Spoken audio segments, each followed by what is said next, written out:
Hello everyone. My name is Bilal Ahmed Siddiqui and I am a student of Zakir Hussain College of Engineering and Technology. I am here to interview Dr. Zeba Siddiqui, Assistant Professor, Eras Medical College, Lucknow. I'd like to interview her on regarding the scope of telemedicine in India. What exactly is telemedicine? Telemedicine is the exchange of information from one side to another, that is from the patient side to the doctor's side and from the doctor's side towards the patient.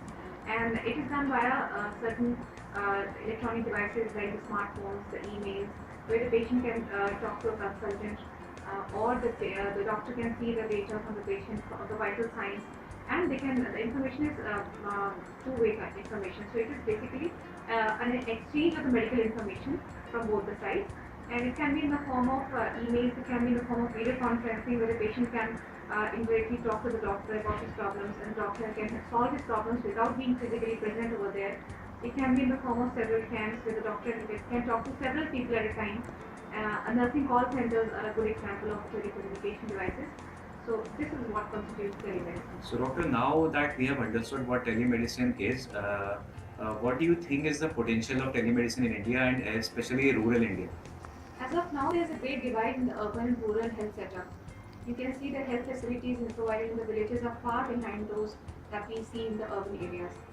And the other thing is that although this divide seems to be very large, but the internet has found its way in the villages as well, and smartphones are seen everywhere. So that day is not far behind, and this gap will be shortened, and the health facilities will reach the rural areas, and people will benefit from the telemedicine. But the doctor-patient ratio, if we see overall in the country, especially in the poorer states, it is still very low. And there are very less proportion of people who have access to a specialist or a very good medical facility. And in this scenario, only telemedicine appears to have a potential, especially in the rural areas, to provide the specialist to the doorstep of every person who is in the last, in the last in the queue. Still, despite all this potential of the telemedicine, we can see that there's a consensus, there's a group of people who believe that the potential of the telemedicine is not utilized fully, especially in the rural areas. What do you think is the reason for the underutilization of telemedicine in our country? You see, I've talked about the rural-urban divide. So, if we see around 80% of India's population does not have direct physical access to the specialist doctors. So, if we consider certain estimates say that the total target population of telemedicine is around 800 million people, and the most majority of which is residing in the rural areas. And if we take just 10% of these people, that is 40 million people, and if we want to consult a specialist once a year, so that amounts to 40 million consultations per year. That can only be met by telemedicine. So you see, telemedicine has an enormous potential in our country. But telemedicine is still underutilized in our country because, first of all, there is lack of awareness among the masses. The second thing is that the stakeholders do not find a proper business model in that, and they are not interested because of the lack of profit. They don't see any profit in that. The third thing is that doctors should have an enthusiastic approach towards telemedicine. They should realize that the potential of telemedicine is huge in our country and how it can impact our health system. And doctor, what challenges are we facing in implementing telemedicine in our country? And also, what solutions would you The suggest? first obstacle to the telemedicine in our country is the ability to reach a vast number of people. It has not got the wide reach which it was meant to do.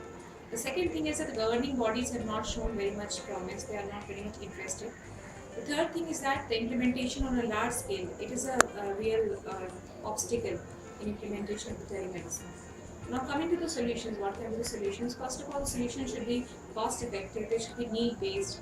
The local politicians should show a lot of interest. It has been shown worldwide that the political persons get involved, then the programs get a boost. So telemedicine also requires political will. Then technological advancement should be implemented to telemedicine for its improvement. The interns should have a rotatory internship in the rural villages, virtual villages, so that they can feel what the villages, the health problems of the villages are like. For any program to be successful, it should be self-sustaining. That means it should be revenue generating. Then only they can sustain themselves in the long run.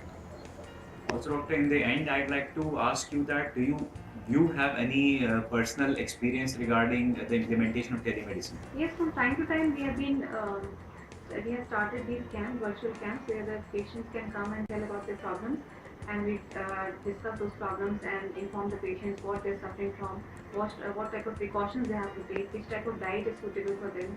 So we have organized virtual camps for several common disorders like diabetes mellitus, hypertension, cardiovascular disorders, strokes, and we also tell them what is balanced diet, which diet is suitable for which type of patients. They put forward their queries and we try to answer them in a short and comprehensive manner.